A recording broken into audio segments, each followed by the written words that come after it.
Bumili at namumuhunan ng aktres na si Janine Gutierrez sa isang lupain kung saan paano niyang itayo ang kanyang dream home.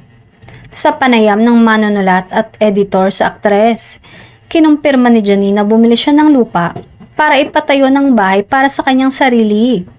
Ito ay dahil kasalukuyang nakatira siya sa isang kondo, bagamat wala pa siyang sapat na oras para italaga sa construction. Parang hindi ko na lang minadali. Kasi nung una parang nagmamadali ako pero parang hindi kasi kaya sa sobrang busy ng schedule. Paliwanag ni Janine. So siguro pag may free time na lang, doon ko na lang aasikasuhin.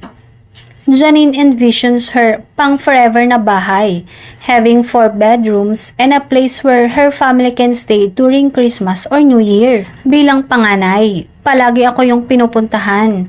Gusto ko lang ng bahay na pwede kaming lahat.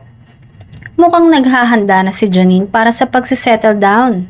Ito na din kaya ang dream house niya para sa magiging pamilya nila ni Jericho kung sakali.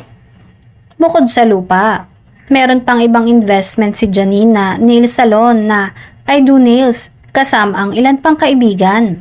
Isa sa kanila ang nagmamayari ng buong prangkisa.